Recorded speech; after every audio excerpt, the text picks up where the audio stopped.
بسم اللہ الرحمن الرحیم۔ آج سے کچھ دن پہلے لاہور کے شہر اشرا بازار کے اندر ایک واقعہ پیش آیا۔ اس واقعے کی تفصیل تو تمام لوگوں کو، عوام کو معلوم ہو چکی ہے۔ مختصر یہ کہ اس عورت نے لباس پہنا اور لباس کے اوپر عربی الفاظ، عربی رسم الخط لکھا۔ تو موقع پر کچھ لوگوں نے ان کو مارنے کی کوشش کی۔ انہوں نے یہ سمجھا کہ شاید یہ جو الفاظ لکھے گئے ہیں یہ قرآنی آیات کے الفاظ ہیں، لیکن جب بعد میں تحقیق کی گئی تو تحقیق کرنے کے بعد یہ بات سامنے آ گئی کہ وہ الفاظ جو تھے وہ قرآن مجید کی آیات کے الفاظ نہیں تھے، بلکہ وہ عربی رسم الخط تھا۔ اس کے اوپر جو واضح الفاظ دکھائی دیا جا رہا ہے وہ حلوۃ کا لفظ نظر آ رہا ہے۔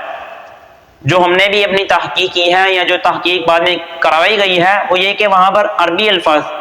صرف اور صرف حلوۃ یہ لکھا ہوا نظر آ رہا ہے۔ اور آپ عربی کی کسی بھی لغت کے اندر، کسی بھی آپ عربی لغات کے اندر اٹھا کر دیکھ سکتے ہیں، قاموس الوحید ہے، قاموس الجدید ہے، قاموس الفرید ہے، اس کے علاوہ اور بھی عربی لغات کافی ہیں۔ ان کے اندر حلوۃ اس کا جو معنی آتا ہے وہ آتا ہے مزیدار ہونا، کسی چیز کا خوبصورت ہونا، اچھا لگنا۔ تو یہ قرآن مجید کی نہ تو توہین ہے، نہ تو یہ عرب کی توہین ہے، کسی چیز کی توہین نہیں ہے۔ ہاں، اگر وہ اس عورت نے عربی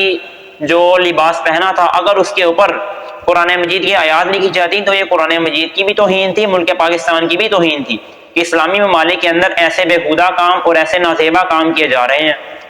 اس طرح کام کرنے والے کے خلاف کارروائی اس وقت کی جانی تھی کہ یہاں تو ان کو سمجھایا جائے، اگر وہ سمجھانے یا سمجھنے کے قابل نہیں ہے تو پھر ان کو اسی وقت مار دیا جائے۔ لیکن تحقیق جو ہوئی ہے وہ یہ کہ بھائی عورت نے جو لباس پہنا تھا اس لباس کے اوپر عربی الفاظ، عربی رسم الخط تھا، قرآن مجید کی آیات یا اس کے الفاظ نہیں تھے، بلکہ اس کے علاوہ جو تحقیقاتی وہ تھی۔ اب بات کچھ دن پہلے کی ختم ہو چکی ہے، لیکن کچھ لوگ جو مذہبی لوگوں کے خلاف ہیں، دینی لوگوں کے خلاف ہیں، وہ لوگ یہ پروپیگنڈا کر رہے ہیں کہ بھائی دینی لوگوں کو سمجھ نہیں ہے، دینی لوگوں نے، مذہبی لوگوں نے، مذہبی پیشوا نے عورت کو مارنے کی کوشش کی ہے۔ حالانکہ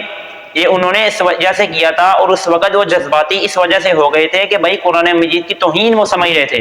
لیکن ہمارے مسلمان بھائیوں کو، ہمارے مسلمان بہنوں کو یہ بات علم میں نہیں تھی کہ بھائی یہ جو الفاظ لکھے ہیں یہ قرآن مجید کے نہیں بلکہ کسی اور عربی رسم الخط، ان کے اپنے الفاظ ہیں، جس طرح آپس میں عرب لوگ بات چیت کرتے ہیں۔ تو اب یہ بات جب تحقیق آ گئی ہے، ان لوگوں نے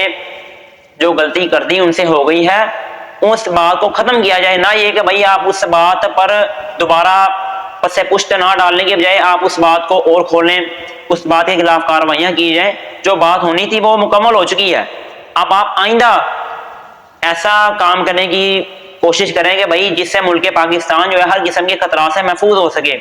ہر قسم کے فتنے سے، یا جو وہ لوگ جو بھائی فتنہ پرور ہیں ہمارے ملک پاکستان کے اندر، جو لوگ علماء کا لباس پہن کر یا کسی بھی شخصیت کا جو مشہور ہوتی ہے اس کو بدنام کرنے کے لیے جو پروپیگنڈا کرتے ہیں، ہمیں اس کو ختم کرنے کی اور اس شخص کو اور اس فتنے کو ختم کرنے کی کوشش کرنی چاہیے۔ نہ یہ کہ بھائی جن کے خلاف فتنے